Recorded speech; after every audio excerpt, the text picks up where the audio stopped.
Pemirsa, pembatasan sosial berskala besar di DKI Jakarta kembali diperpanjang hingga 25 Oktober mendatang. Sejumlah kebijakan baru pun diterapkan termasuk area wisata Ancol yang dibuka untuk warga non-DKI. Ya, lalu apa saja aturan yang diterapkan guna meminimalisir angka penyebaran COVID-19 di tempat keramaian? Dan apa tanggapan warga ibu kota? Informasi selengkapnya pemirsa kami sajikan dalam laporan khas bersama Safinas Nahyar beberapa waktu lalu.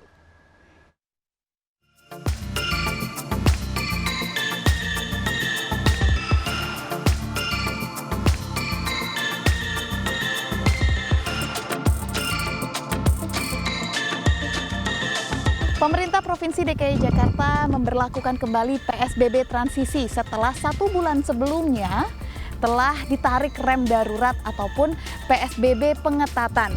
Hal ini dilakukan berdasarkan data dari epidemiolog serta kasus aktif COVID-19 di Jakarta. Lalu kira-kira apa yang membedakan PSBB transisi saat ini dengan PSBB transisi sebelumnya? Dan bagaimana penerapan protokol kesehatan di arena rekreasi? Kita cari tahu. Pakai masker dulu.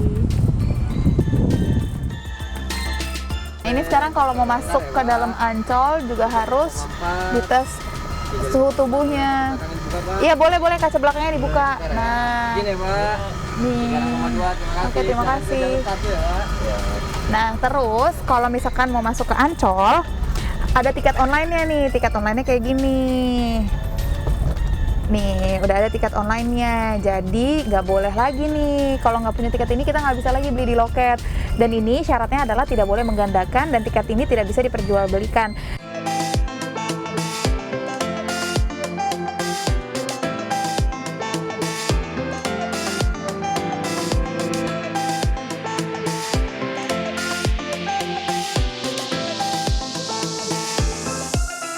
Sampai dengan tanggal 14 Oktober 2020, kasus aktif COVID-19 yang ada di Indonesia mencapai 344.479 kasus dengan angka kesembuhan mencapai lebih dari 267.000 kasus.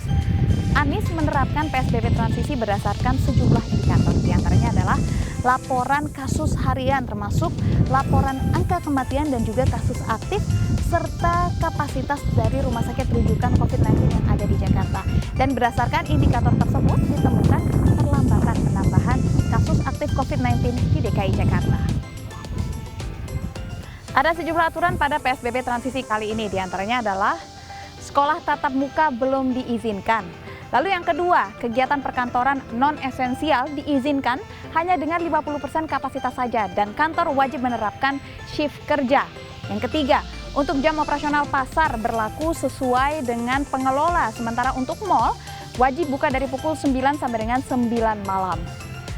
Lalu untuk pusat kebugaran hanya diizinkan beroperasi dengan 25% kapasitas dan wajib menerapkan jam operasional dari pukul 6 pagi sampai dengan 9 malam. Dan yang terakhir adalah untuk bioskop yang akan kembali buka dengan kapasitas 25% dan wajib menerapkan jaga jarak maksimal sampai dengan 1,5 meter.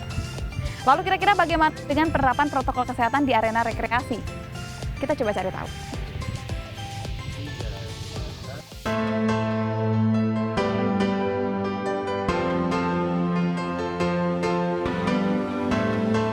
Peraturan itu kita tetap sama, konsepnya adalah senang selamat bareng-bareng, di mana kita menerapkan 3M, yaitu menggunakan masker, kemudian mencuci tangan dan juga menjaga jarak. Nah, ini yang terus kita lakukan kampanyenya kepada seluruh pengunjung.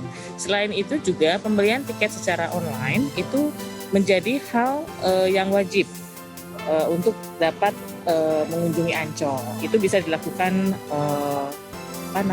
sebelum kunjungan ataupun pas ini adalah kita memberikan keleluasaan bagi masyarakat di luar non KTP DKI ya. Jadi sekarang bedanya ada dengan sebelumnya, bisa menerima kunjungan KTP non DKI dan juga bisa melakukan aktivitas berenang.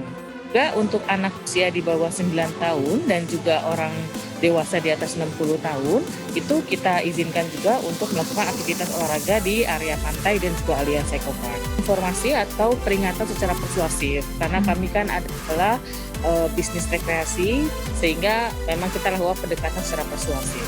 Namun demikian, jika memang pelanggaran itu dilakukan dan tidak dituruti, maka penawarannya adalah untuk meninggalkan area Ancol. Kebijakan ini kita lakukan, diterapkan secara umum, baik untuk pengunjung maupun untuk karyawan. Nah, karyawan sendiri juga dilakukan asesmen. Jadi di setiap kami absensi di akhir kami bertugas, itu kami diminta untuk mengisi form, itu self assessment yang menyatakan kami tetap dalam kondisi sehat. Jadi ada scoring di situ. Jadi jika ada skor itu di atas skor 5, berarti itu sudah mulai memasuki angka yang rentan, dan itu harus dan itu dimonitor oleh divisi Human Capital kami nih.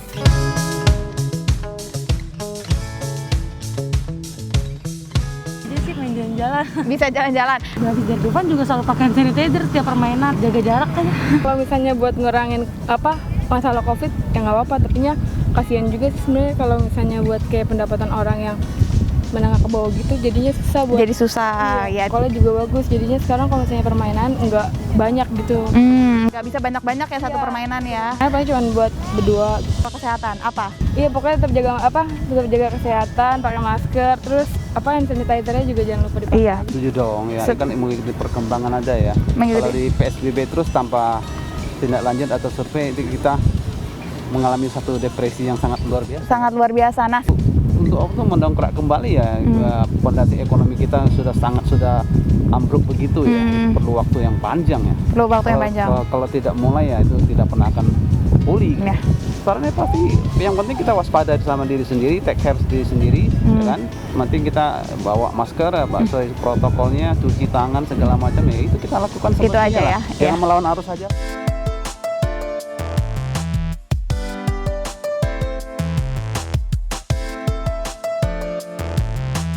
Meski sejumlah sektor telah diberlakukan pelonggaran, namun bukan berarti kita boleh lengah. Salah satu sektor yang dilonggarkan adalah sektor pariwisata. Jika memang Anda memutuskan untuk melakukan rekreasi, pastikan Anda untuk terus menerapkan protokol kesehatan, karena COVID masih ada di sekitar kita. Dengan Anda menjaga kesehatan, Anda turut menjaga kesehatan keluarga Anda. Dari Jakarta, Syafina Sasyar, Dipo Andi Muharram, iNews melaporkan. Jangan lupa pakai masker.